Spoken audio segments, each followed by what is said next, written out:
Hello नमस्कार आदाब सलाम सत श्री अकाल केम छो कसे काय केरो हाल है के ना छी यहाँ सब कैसन वानी हाउ आर यू कैसे हैं आप लोग केमो नाचो मनक काम खम्मागनी हुकुम केमती अच्छंती की खबो। उम्मीद करता हूँ कि आप लोग बहुत अच्छे होंगे, स्वस्थ होंगे, दुरुस्त होंगे और आपका समय बहुत मज़े में बीत रहा होगा। देवी और सज्जनों, आज के इस वीडियो में मैं राजा मिश्रा चर्चा करने जा रहा हूं एक विशेष व्यक्ति के जन्म कुंडली के बारे में, जिनकी जन्म तारीख 15/4/1988 यानी कि 15 अप्रैल 1988, जन्म समय 9:54 PM और जन्म स्थान हो गया पोरायार तमिलनाडु का। इनकी कुंडली देख रहे हो, वृश्चिक लग्न की कुंडली है। कुंडली के प्रथम भाव में शनिदेव बकरी अवस्था में 8 डिग्री पे बैठे हुए हैं। कुंडली के तीसरे भाव में मंगल देवता उच्च के 12 डिग्री पर में कमाल के बैठे हुए हैं। कुंडली के चौथे भाव में राहु देवता 27 डिग्री पर में बैठे हुए हैं। पंचम भाव में बुध और चंद्रमा, छठे भाव में गुरु सूर्य, सप्तम में शुक्र 17 डिग्री पर में, अष्टम में कोई नहीं, नवम में कोई नहीं, दसम में केतु 27 डिग्री पे, एकादश यानी कि 11वें और 12वें भाव में कोई भी ग्रह नहीं बैठे हुए हैं। ये ग्रह कुंडली में कौन से कहाँ बैठे हुए हैं वो हो गया। अब पेपर पेन निकाल लो आप और सबसे पहले लिखो कि आपकी लग्न जो है वो वृश्चिक है और राशि आपकी मीन है। और इसके बाद आप लिखो जब जन्म हुआ आपका तो जन्म से लेकर के 17/6/1999 तक बुध की महादशा आपके कुंडली में रही।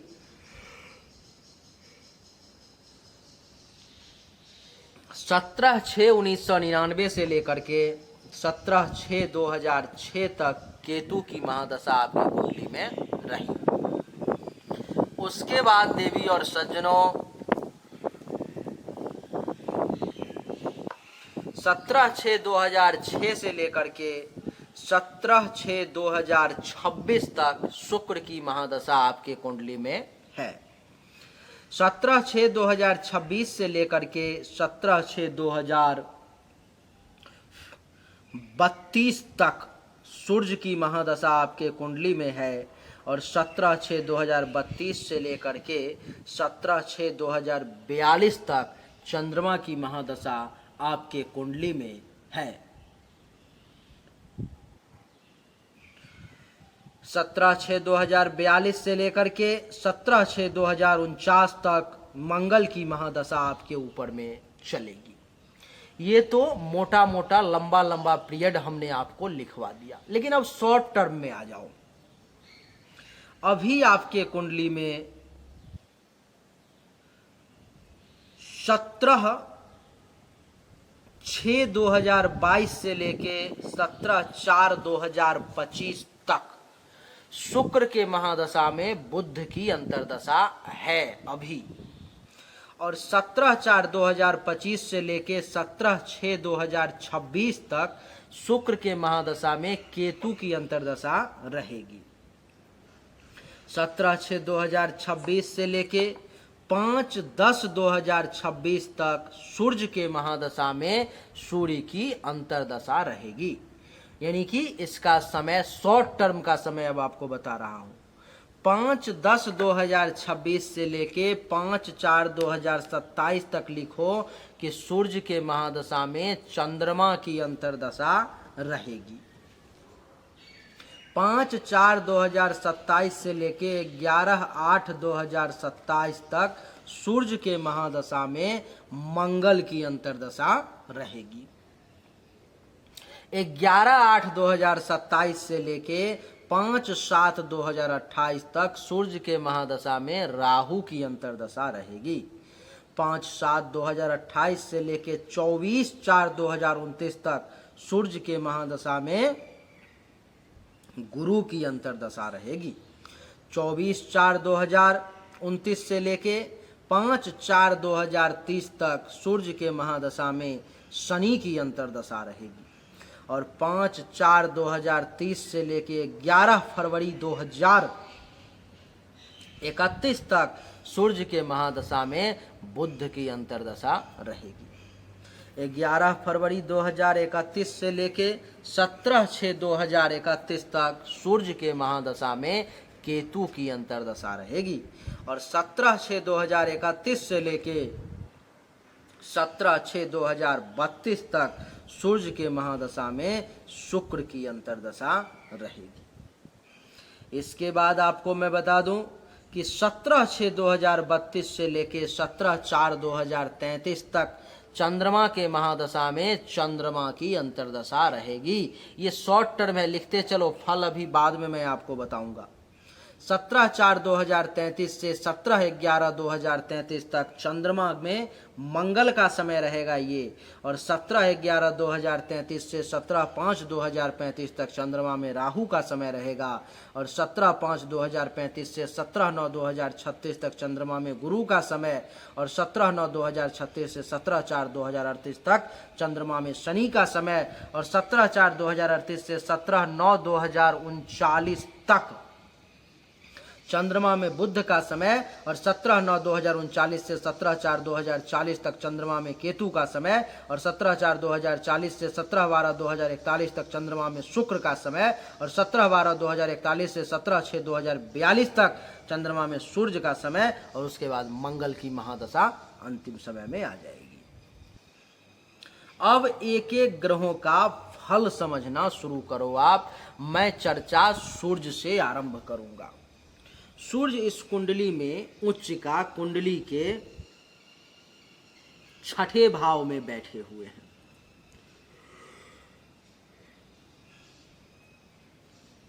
दो डिग्री पर में, जिसके कारण से क्या क्या फल मिलेगा। तो सूर्य का समय जीवन में जब जब आएगा, आपको मैं बता दूं, उच्चिका सूर्य है, जिसके कारण से दुश्मन परेशान जरूर करेंगे, चिंताएं जरूर रहेंगी, हेल्थ वाइज इशू का सामना जरूर करना पड़ेगा, कुछ कर्ज वगैरह की भी स्थिति नौबत आ सकती है, लड़ाई झगड़ा भी हो सकता है, केस मुकदमा की स्थिति भी उत्पन्न हो सकती है। और आपको मैं बता दूं कि पेट से संबंधित परेशानी, अपयश, कलंक, शोक और दुख की भी प्राप्ति हो सकती है। और सूर्य की सप्तम दृष्टि द्वादश भाव पर में धन हानि का योग, खर्चा ज्यादा होना, विदेश से प्रबल धन लाभ का योग, अस्पताल का खर्चा एक्टिवेट होना, और दसम भाव का मालिक है पिताजी को बीमार होना, और इज्जत प्रतिष्ठा मान सम्मान में कुछ कमी, काम धंधा थोड़ा स्लो चलना, ये सब परेशानी आएगी। लेकिन क्योंकि सूर्य उच्च का 2 डिग्री पे कुंडली के 6ठे भाव में बैठा हुआ है, इसलिए इस सब परेशानी पर में आप विजय हासिल कर लेंगे और अपना झंडा गाड़ देंगे, अपना विजय चिन्ह स्थापित कर देंगे। इन सब पर में आप जो है सो इन सब को पछाड़ करके पीछे छोड़ देंगे, इन सब का सॉल्यूशन निकाल पाने में आप सक्षम होंगे। सूर्य के लिए जीवन में कभी भी माणिक के नाम का रत्न नहीं धारण करना है। सूर्य का जब जब समय जीवन में आए तो आपको या तो सूर्य के मंत्र का जाप करवा लेना है ब्राह्मणों के द्वारा, नहीं तो दैनिक रूप से नमो आदित्याय नमः मंत्र का 10 माला जाप शुरू कर देना है संकल्प करवा करके। सूर्य के कारण विदेश से धन लाभ का आपके कुंडली में विशेष योग बन रहा है। सूर्य के बाद अब चंद्रमा की चर्चा करेंगे। चंद्रमा इस कुंडली में 9वें भाव के मालिक है और कुंडली के 5वें भाव में बैठे हुए हैं।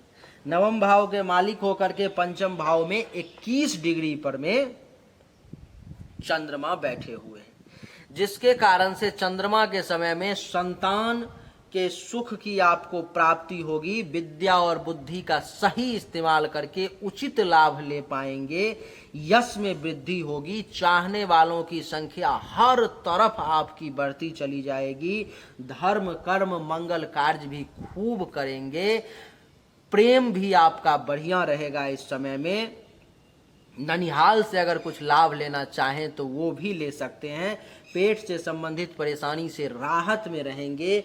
और चंद्रमा की सप्तम दृष्टि एकादश भाव पर में, तो आय में वृद्धि होगी, लाभ मिलेगा, उपलब्धि की प्राप्ति भी होगी, मनोकामनाओं की पूर्ति भी होगी, बड़े भाई बहन सीनियर्स अथवा उनके समान व्यक्ति से लाभ भी मिलेगा। बुढ़ापा में जब चंद्रमा का समय आएगा तो पुत्र वधू दामाद का सुख भी प्राप्त होगा। और चंद्रमा कुंडली के नवम भाव के मालिक हैं, तो नवम भाव के मालिक होने के कारण ससुराल से भी लाभ मिलेगा। चंद्रमा के समय में भाग्य का भी उदय होगा, धर्म का भी काम कर पाएंगे, तीर्थ यात्रा करने का अवसर प्राप्त होगा, गुरु आचार्य ब्राह्मण इन सब का आशीर्वाद भी आपको प्राप्त होगा। और आपको बता दूं कि संत महात्मा ऋषि मुनि का आशीर्वाद भी प्राप्त होगा। शिक्षा का भी सही इस्तेमाल कर पाएंगे। हर मामले में चंद्रमा आपके लिए लकी साबित होगा। लेकिन चंद्रमा है कमजोर आपके कुंडली में 21 डिग्री पे, इसलिए आपको चाहिए कि चंद्रमा के लिए एक बढ़िया क्वालिटी का, चंद्रमा के समय में, अभी नहीं, चंद्रमा के समय में बढ़िया क्वालिटी का मोती जो है सो धारण कर लेंगे चांदी में, तो आपको यही चंद्रमा चमत्कारिक रिजल्ट देगा।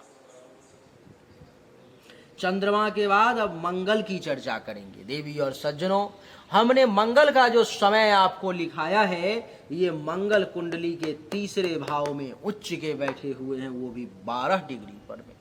इनके कुंडली में मंगल का 12 डिग्री पे उच्च का बैठना, अर्थात भुजा पे बैठ चुके, बड़ा पराक्रमी आपको बना चुके।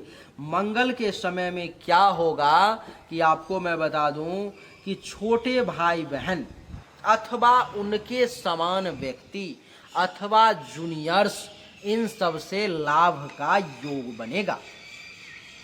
खुद के पराक्रम में वृद्धि होगी आपकी, धैर्य मजबूत होगा, आयु में वृद्धि होगी, माता के लिए भी अच्छा समय रहेगा, गुप्त शत्रु का नाश होगा, गले नाक कान श्वसन अंग से संबंधित परेशानी भी दूर होगी।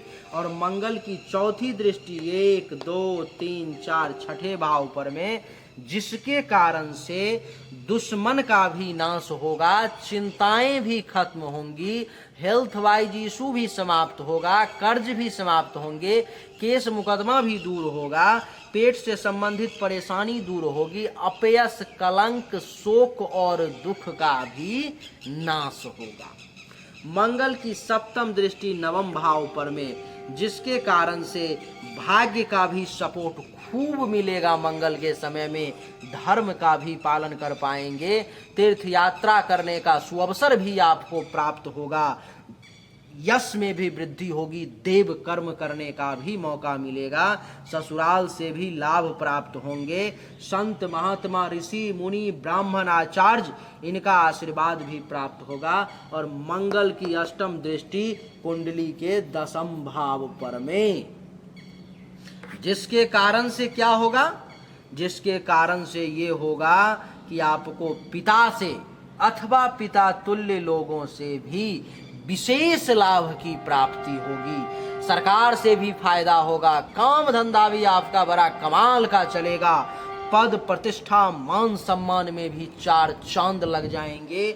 और मंगल इस कुंडली में प्रथम भाव का भी मालिक है, तो शारीरिक तौर पर भी मजबूत, ऊर्जावान, रंग रूप काफी अच्छा दिखेगा, आकृति में बड़ी सुंदरता आएगी, पर्सनालिटी बोल्ड रहेगा, शील स्वभाव भी बढ़िया रहेगा, बड़े बलवान महसूस करेंगे, विनम्रता में थोड़ी सी कमी का एहसास जरूर हो सकता है, गुस्सा ज़्यादा आएगा मंगल के समय में, इस पर में बस आपको एक कंट्रोल करना पड़ेगा। मंगल के लिए भी मूंगा नाम का, रेड कोरल नाम का रत्न धारण करने की आवश्यकता नहीं है, क्योंकि मंगल उच्च का अपने आप में और 12 डिग्री पे पूर्ण रूप से मजबूत है। मंगल के बाद अब बुध की चर्चा करता हूं। बुध आपके कुंडली के 5वें भाव में 26 डिग्री पे नीच का बैठा हुआ है। बुध का जब जब समय जीवन में आएगा, संतान के सुख में कमी लाने का ये प्रयास करेगा। आपके पास में जो विद्या और बुद्धि है, उसका सही इस्तेमाल करके उचित लाभ नहीं लेने देगा ये बुध आपको। मैं बता दूं कि आपके यश में, कमी लाएगा, चाहने वालों की संख्या में कमी लाएगा। धर्म कर्म मंगल कार्य भी आपको सही तरीके से ये संपन्न नहीं करने देगा, उसमें भी बाधा उत्पन्न करेगा। ननिहाल पक्ष से, ननिहाल के लोगों से भी अगर कुछ लाभ लेने का प्रयास करोगे वहां भी बाधा उत्पन्न करेगा। हृदय से संबंधित, छाती के निचले भाग से संबंधित, पेट से संबंधित भी कुछ परेशानी दे सकता है। और इसकी सप्तम दृष्टि एकादश भाव पे। आय जितना बहुत ज्यादा होना चाहिए नहीं होगी, बहुत ज्यादा लाभ नहीं मिलेगा, बहुत ज्यादा उपलब्धि की प्राप्ति नहीं होगी, मनोकामनाओं की पूर्ति में भी परेशानी का सामना करना पड़ेगा। बड़े भाई बहन सीनियर्स इन सब का भी बहुत लाभ आपको इस समय में नहीं मिल पाएगा। और बुढ़ापा में ये पुत्र वधू दामाद इन सब का भी सुख जो है आपको ये नहीं लेने देगा अपने समय में। बुध इस कुंडली में अष्टम भाव का भी मालिक है। बुध का समय में मार्केश का योग, मृत्यु योग भी आपके ऊपर में चल सकता है, आपके जान पर में खतरा भी आ सकती है। आपको मैं बता दूं कि बुध के समय में दुर्घटना, एक्सीडेंट के भी प्रबल योग बनेंगे। अचानक से बनता हुआ काम भी बिगड़ जाएगा। और आपको मैं बता दूं सबसे बड़ी बात कि ये लाभ का मालिक है। पैसों के मामले में कुछ आपको लाभ दे सकता है, लेकिन अष्टम भाव का मालिक होने के कारण आपके ऊपर में मार्केश का अर्थात मृत्यु तुल्य कष्ट का ये योग बना देगा। आपके ऊपर में जान पर में भी खतरा आ सकती है बुध के समय में, इसलिए रिस्क नहीं लेना है। बुध का समय जैसे ही जीवन में जब जब आए तब तब महामृत्युंजय के मंत्र का जाप, बुद्ध के मंत्र का जाप, दुर्गा सप्तशती पाठ, रुद्राभिषेक, हवन ये सब करवा लेना, कर लेना आपके लिए आवश्यक हो जाएगा। नहीं तो ये बुध कभी भी आपके साथ अपने समय में कुछ भी घटनाएं घटित होने पर में मजबूर कर सकता है आपको, इसलिए सावधान। बुद्ध के लिए कभी भी जीवन में पन्ना नाम का रत्न नहीं धारण करना है। बुद्ध के बाद बृहस्पति की चर्चा करेंगे, देवगुरु की। देवगुरु आपके कुंडली के, अच्छा बुद्ध का एक और है लेकिन पॉजिटिव पॉइंट कि अष्टम भाव का भी मालिक है, जिसके कारण से विदेश से कुछ धन लाभ का भी ये योग बनाएगा बुद्ध। लेकिन इससे इसका निगेटिव परिणाम, इसका सबसे बड़ा निगेटिव परिणाम कि जान पर में खतरा, दुर्घटना, एक्सीडेंट का प्रबल योग, इसको कंट्रोल करना पड़ेगा किसी भी हालत में आपको। नहीं तो ऐसे पैसों का भी क्या लाभ जब जिंदगी ही ना रहे।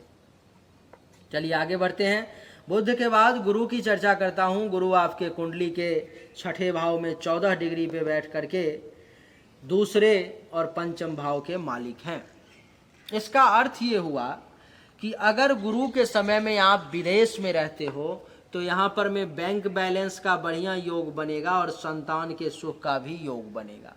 लेकिन अगर आप गुरु के समय में अपने जन्म धरती हिंदुस्तान में अथवा खास करके तमिलनाडु में अगर रहते हो तो ये गुरु आपको बहुत परेशान करेगा। जैसे कि दुश्मन के द्वारा परेशानी, चिंता, हेल्थ वाइज इशू, कर्ज, केस मुकदमा, पेट से संबंधित परेशानी, अपयश, कलंक, शोक और दुख की प्राप्ति। इसकी पंचम दृष्टि 1, 2, 3, 4, 5 दशम भाव पर में, जिसके कारण से पिता अथवा पिता तुल्य लोगों से लाभ लेने में परेशानी, टेंशन तनाव का योग, सरकार से फायदा लेने में परेशानी, काम धंधा बहुत अच्छा ना चलना, पद प्रतिष्ठा मान सम्मान में कमी और अधिकार में कमी। सप्तम दृष्टि द्वादश भाव पर में विदेश से धन लाभ का प्रबल योग, लेकिन खर्चा ज़्यादा होना, धन हानि के भी योग, अस्पताल का खर्चा भी एक्टिवेट। और इसकी नवम दृष्टि 8-9 कुंडली के दूसरे भाव पर में, जिसके कारण से जमा पूंजी को खत्म करना, परिवार में टेंशन तनाव कलह का योग, भोजन भी सही समय पे ना मिलना और पड़ोसी के साथ भी टेंशन तनाव और वाणी में भी दोष की स्थिति, संतान को लेकर के भी चिंता परेशानी गुरु के समय में। इसलिए गुरु के समय में भी गुरु के मंत्र का जाप करवाना आवश्यक रहेगा आपके लिए। गुरु के बाद शुक्र की चर्चा करेंगे। शुक्र देवी और सज्जनों इनके कुंडली में सप्तम भाव में 17 डिग्री पर में अपने ही राशि में बैठ करके ये यहाँ पर में मालव्य नामक राजयोग का निर्माण कर रहा है। शुक्र का इस कुंडली में अगर ये वृषभ राशि में यहाँ पे नहीं बैठता तो ये पूर्ण रूप से मारक ग्रह था, नुकसानदेह ग्रह था शुक्र। लेकिन केंद्र में अपने राशि में बैठ गया, इसलिए ये आपके लिए फायदेमंद होगा, लेकिन फिर भी कुछ नुकसान करेगा। जैसे में किन किन मामलों में लाभ देगा, तो जीवन साथी का सुख देगा, पत्नी बड़ी सुंदर मिलेगी आपको, इसमें कहीं से कोई दो राय की बात नहीं है। काम वासना की पूर्ति होगी, वैवाहिक जीवन अच्छा रहेगा, दैनिक रोजगार व्यवसाय भी अच्छा चलेंगे। शुक्र के समय में प्राइवेट पार्ट से संबंधित परेशानी भी दूर होगी, दुश्मनों का नाश होगा, पार्टनरशिप ठीक रहेंगे। इसकी प्रथम दृष्टि आपके प्रथम भाव पर में शारीरिक तौर पे मजबूत रहेंगे, रंग रूप अच्छा दिखेगा, पर्सनालिटी बोल्ड रहेगी, ज्ञान में वृद्धि, बल का एहसास, मस्तिष्क जो है आपका मजबूती से काम करेगा, विवेक का सहारा लेंगे, शील स्वभाव बढ़िया रहेगा, गर्व करने लायक काम करेंगे, विनम्रता बनी रहेगी। द्वादश भाव का मालिक है, विदेश से प्रबल धन लाभ का योग, खर्चा, धन हानि, शैया सुख में कमी और अस्पताल का खर्चा भी कुछ एक्टिवेट करेगा ये।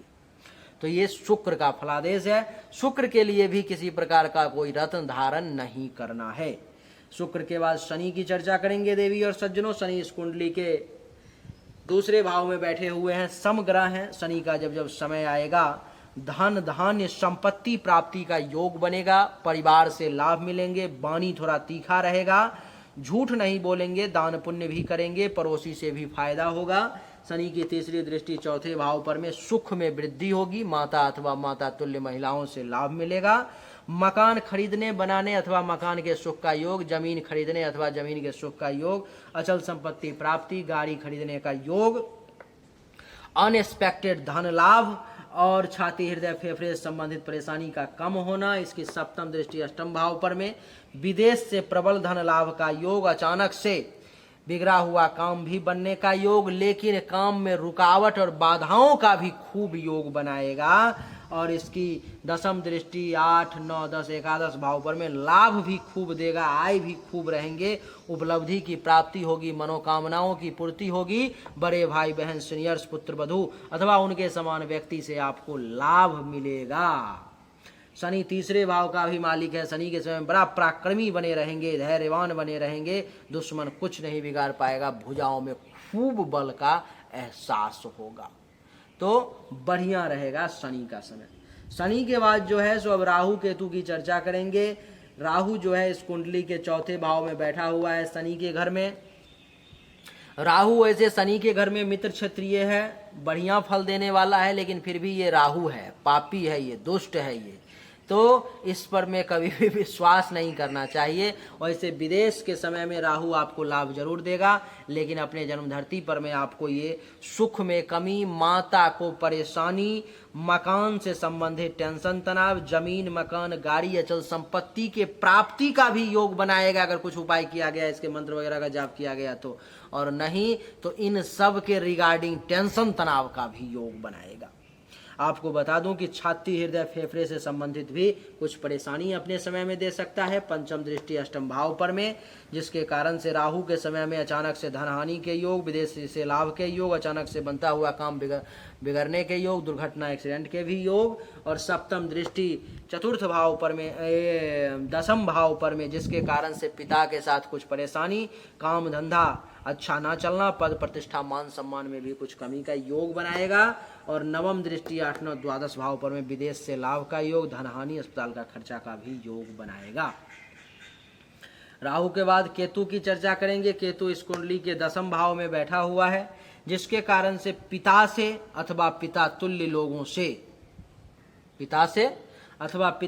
लोगों से ये लाभ नहीं लेने देगा अपने समय में, काम धंधा बढ़िया नहीं चलने देगा, पद प्रतिष्ठा मान सम्मान में भी कमी लाएगा, और इसकी मानसिक अशांति बना करके रखेगा। पंचम दृष्टि दूसरे भाव पर में बैंक बैलेंस को खत्म करने का प्रयास करेगा, परिवार में टेंशन तनाव, वाणी में दोष की स्थिति, झूठ बोलने पर विवश करेगा, भोजन बढ़िया नहीं मिलेंगे। और सप्तम दृष्टि चतुर्थ भाव पर में सुख में कमी, जमीन मकान गाड़ी घोड़ा बंगला अचल संपत्ति के रिगार्डिंग भी टेंशन तनाव का योग बनाएगा। नवम दृष्टि छठे भाव पर में दुश्मन से कुछ परेशानी, चिंता, हेल्थ वाइसु, कर्ज, केस मुकदमा, पेट से संबंधित परेशानी, अपयश कलंक का भी कुछ योग बनाएगा केतु। तो केतु के समय में केतु के मंत्र का जाप करना आवश्यक हो जाएगा। इस समय में आपकी कुंडली की जो स्थिति है, आपको मैं बता दूं, शुक्र की महादशा चल रही है और शुक्र के महादशा में शुक्र के महादशा में बड़ा सही समय पर में आपने कांटेक्ट किया। भगवान की कृपा अवश्य है आपके ऊपर में, जिसके कारण से आपने सही समय पे कांटेक्ट किया है। शुक्र में बुध की अंतर्दशा तो अभी ही चल रही है और बुध आपके लिए मृत्यु योग, एक्सीडेंट, दुर्घटना का योग, मार्केस का प्रबल योग, पंचम भाव के रिगार्डिंग परेशानी, एकादश भाव के रिगार्डिंग परेशानी, लाभ में परेशानी, इन सब का परेशानी जो बुध का हमने बताया है वो लेकर के बैठा हुआ है। संभव हो तो जल्दी से जल्दी, बिल्कुल सही समय पे कांटेक्ट किया है आपने, ज़्यादा समय बीता भी नहीं है अभी। और ये योग 17 अप्रैल 2025 तक है। ये बर्बाद कर दे उससे पहले अच्छा है अपने लिए कि आप ऐसा करें कि शुक्र के मंत्र का जाप हो जाए, बुध के मंत्र का जाप हो जाए, कुछ महामृत्युंजय भी हो जाए और दुर्गा सप्तशती का संपूर्ण पाठ, रुद्राभिषेक भी कुछ हो जाए। ये आपके लिए बढ़िया रहेगा। नहीं तो ये बुध आपके लिए तबाही मचा देगा, ये बहुत परेशान कर देगा। ये बुध एक मामले में फायदा देगा, विदेश से धन लाभ के मामले में, लेकिन जिंदगी पर में ही संकट बन गई तो विदेश से और देश से लाभ और धन दौलत का क्या मतलब। ये भगवान का विशेष कृपा है आप पर में कि आपने उचित समय पे कांटेक्ट कर लिया। ये आप जरूर करवाएं। इसके लिए आप करवाने के लिए ऐसा करना कि आप व्हाट्सएप पर में वीडियो देखने के बाद मुझे मैसेज कर लेना कि गुरुदेव इस पूजा को करनी है, और फिर बाकी मेरे पास जैसे ही वो मैसेज पहुंचेगा, मेरे शिष्य लोग जो मुझे रिपोर्ट करेंगे, उसके बाद फिर मैं आपको बताऊंगा कि क्या कैसे करना है, नहीं करना है। अंगूठी वगैरह जहाँ तक पहनने की बात है तो आपको चाहिए कि सूर्य के लिए माणिक्य ना धारण करें, चंद्रमा के समय में चंद्रमा के लिए मोती धारण कर लें, मंगल के समय में मंगल के मूंगा की अथवा जीवन में कभी भी मूंगा की आवश्यकता नहीं, बुध के पन्ना नहीं, गुरु का पीला पुखराज नहीं, शुक्र के लिए नहीं, शनि के लिए नहीं, राहु केतु के लिए नहीं। यानी कि एक ही केवल मोती ही आपको धारण करने की आवश्यकता है, भाग्य को वो मजबूत करेगा, बाकी कुछ भी आपको धारण नहीं करना है। उम्मीद करता हूँ सब कुछ आपको बहुत आसानी से समझ में आ गया होगा। बहुत साधारण शब्दों में हमने आपको समझाने की कोशिश की है, बिल्कुल आराम से, स्पीड भी नहीं किया ताकि आपको समझ में कहीं ना आए, और सब कुछ समझ में आ गया होगा उम्मीद करता हूँ।